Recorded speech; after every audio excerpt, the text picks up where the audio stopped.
Olá, meus amigos, sejam todos muito bem-vindos ao canal Politizando. Eu sou o William Jacob e olha, a família Bolsonaro deve estar tendo pesadelo todo dia com a possibilidade de vários membros pararem na cadeia. E vejam só o que foi divulgado nesse dia 4 de maio. Laudo comprova, vejam bem, comprova prática de rachadinha no gabinete de Carlos Bolsonaro e Ministério Público vai apurar se vereador se beneficiou. Rachadinha é um termo, digamos assim, para amenizar o crime de peculato. E Bolsonaro foi avisado de que cerco a Carlos se fecha. E olha, Carluxo dizem que é o queridinho de Jair. Vamos ver como é que o pai vai reagir diante disso tudo. Mas antes de falar, eu quero pedir a sua ajuda. Nós estamos quase alcançando 150 mil inscritos. Então, se você chegou, não está inscrito e puder, se inscreva. Ativa aí o sininho das notificações. Deixa like se assistir e gostar. Mas se assistir e não gostar, faz parte, manda um dislike, comenta e se puder, compartilha, espalha, bora trazer mais pessoas para esse espaço que luta por um Brasil melhor.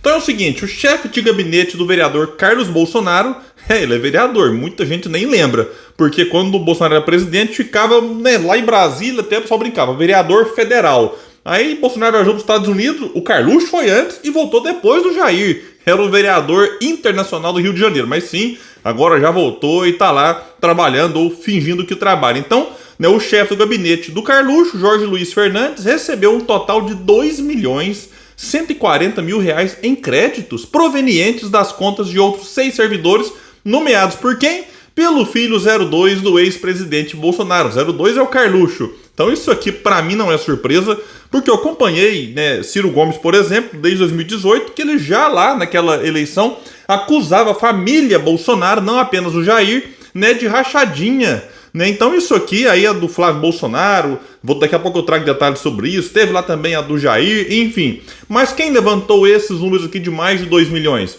Isso foi levantado pela equipe do Laboratório de Tecnologia de Combate à Corrupção e à Lavagem de Dinheiro do Ministério Público do Rio, o MP do Rio de Janeiro. A movimentação financeira é a prova mais consistente obtida pela Terceira Promotoria de Justiça de Investigação Penal Especializada na investigação sobre suspeita de rachadinha no gabinete de Carlos na Câmara Municipal. Então não é mais opinião, não é mais uma acusação que o Ciro fazia e agora que as coisas aqui vêm, enfim, tomando essa proporção aqui de você de fato poder colocar na cadeia com essas provas, mas assim, como foi dito aqui, isso foi um levantamento feito. A grande questão é, será que o Carluxo se beneficiou disso? Ou será que o chefe do gabinete dele fez isso apenas para benefício próprio, sem o conhecimento, sem a anuência e a participação do 02? Aqui vai dizer a matéria do Globo que o mesmo levantamento, autorizado pela Justiça Fluminense, também demonstrou que Fernandes, que é o chefe, usou contas pessoais para pagar despesas do filho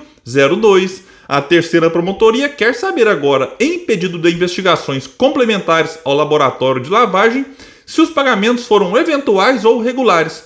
No caso da segunda situação, ficará provado que Carlos se beneficiou diretamente do desvio dos salários de seus servidores. E aqui diz que o laudo produzido é suficiente para imputar o crime de peculato ao chefe de gabinete. Esse aqui, na minha opinião, deve parar na cadeia logo logo.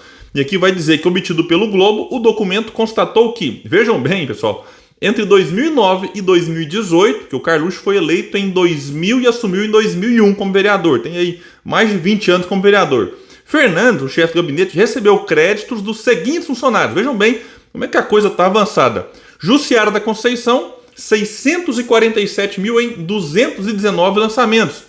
Andréia Cristina da Cruz Martins, 101 mil em 11 lançamentos. Regina Célia, R$814 mil em 304 lançamentos.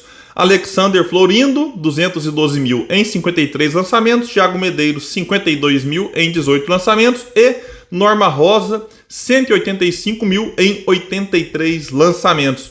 Fernandes, o chefe do gabinete, é casado com uma das depositantes, Regina Célia, e é cunhado de Carlos Alberto Sobral Franco, que foi lotado no gabinete de Bolsonaro quando o ex-presidente era deputado federal. Eles tinham essa prática, eles dividiam a família nos gabinetes do Jair e dos filhos. Então, às vezes era o marido no gabinete, a esposa no outro, o filho no outro. Muitas vezes, às vezes, nem iam lá em Brasília, no caso do Jair Bolsonaro, ficavam só lá no Rio de Janeiro, ou enfim. Tem lá o caso da Açaí Duval, em que ela estava lá, mas o marido trabalhava como se fosse ali caseiro na casa de praia de Jair Bolsonaro. O pessoal lá em Brasília nunca nem tinha visto açaí do Val. Enfim, é um negócio realmente...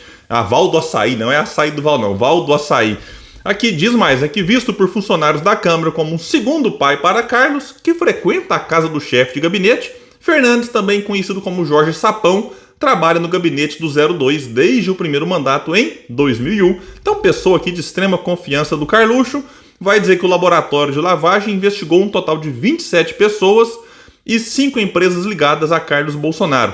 A investigação do Ministério Público sobre a prática de rachadinha foi iniciada com base em reportagem publicada pela revista Época, em junho de 2019, revelando que 7 parentes de Ana Cristina Vale, ex-mulher do ex-presidente Jair, e sua madrasta, foram empregados no gabinete de Carlos, mas não compareciam ao trabalho.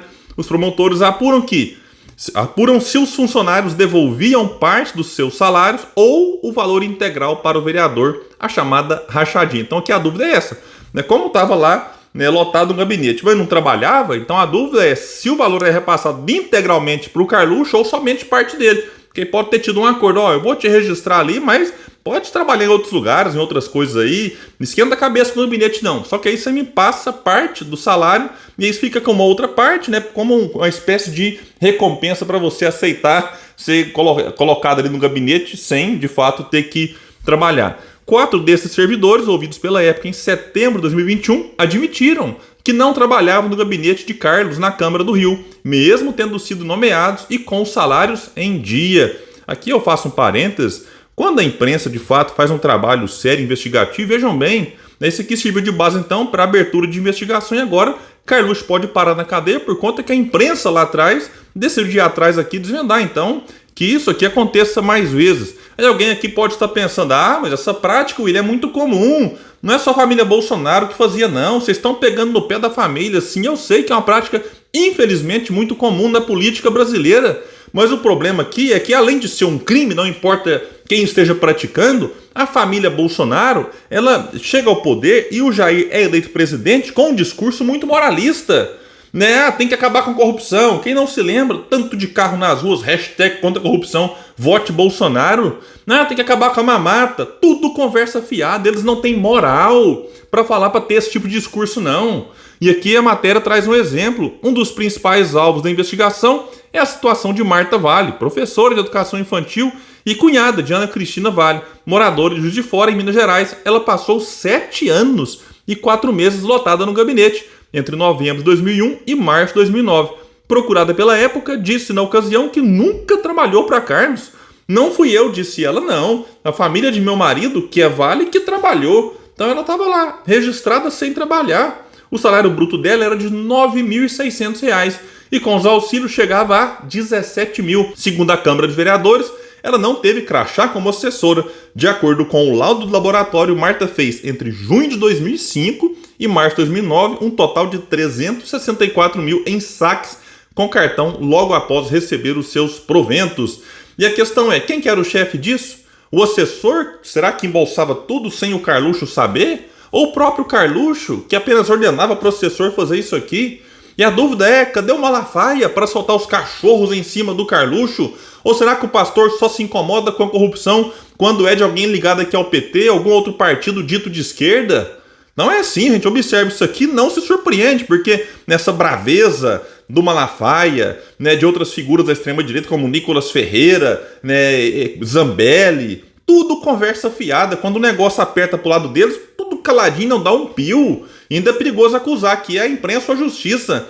Bela Megali no Globo, nesse dia 4 de maio, diz que Bolsonaro já estava sabendo que o cerco a Carluxo estava se fechando. E ela diz que o eventual pedido de prisão de Carlos, inclusive, não é descartado pelos correligionários da sigla. Jair vem confidenciando ao seu círculo mais próximo de aliados a preocupação com o tema. Segundo pessoas próximas ao ex-presidente, o fato de ter sido alvo de buscas ontem aumentou sua perturbação em relação ao filho. E lembrando que o Jair também é acusado de rachadinha, crime de peculato. Flávio também era, mas o STF arquivou a investigação. Por quê? Porque não tinha prova? Não, por considerar que houve quebra de sigilos fiscal e bancário por parte do Ministério Público do Rio de Janeiro sem a devida autorização judicial. Então tinham as provas e tudo mais, mas quebraram sigilos sem autorização. O STF então preferiu né, arquivar a investigação. É outra coisa que o Malafaia, que vive ficando nervosinho com o STF, com o Xandão, disso aqui o Malafaia não reclama. É realmente assim, a gente tem que ficar sempre atento para pegar a incoerência dessa turma. E para fechar rapidamente, esse dia 3 de maio tivemos uma reunião do Copom em que a Selic foi mantida em 13,75%, um tapa na cara da sociedade. Repito de novo, isso aqui prejudica o povo, os empresários, a própria União, né, com o dinheiro que tem que gastar aí nesse serviço da dívida. Isso aqui beneficia quem? Única e exclusivamente os rentistas. E Lula poderia sim fazer alguma coisa além de reclamar e não faz nada. Ai, mas é porque é o Senado que tem que votar. O Senado só vota depois que o Conselho Monetário Nacional pedir a exoneração do Campos Neto. Está na lei que deu independência ao Banco Central, né, que você pode pedir exoneração se o cidadão lá não estiver atingindo os objetivos. E a meta de inflação, por exemplo, em 2021 tinha lá a meta e a inflação ficou o dobro da meta. Incompetência também dele. 2022 não atingiu, em 2023 não vai atingir. Sem falar outras questões mais, teve lá o erro contábil, entre aspas, né, bilionário, depois foi corrigido, pediram desculpa e ficou por isso mesmo. Então tem elementos sim para esse cidadão ser exonerado do cargo, mas claro, né, tem que ter coragem para enfrentar o desagrado do sistema financeiro, daqueles que se beneficiam com juros, né, nessa altura, e aí, né, a gente percebe um governo fragilizado que, né, vai, né, tentando se equilibrar aqui e ali e não compra essa briga que seria muito importante para o povo que trabalha e para o povo que produz. Mas é isso, vamos ficar aqui atento e qualquer novidade eu trago para vocês nesse espaço que luta por um Brasil melhor. Quem puder, espalhe esse vídeo. Valeu, pessoal!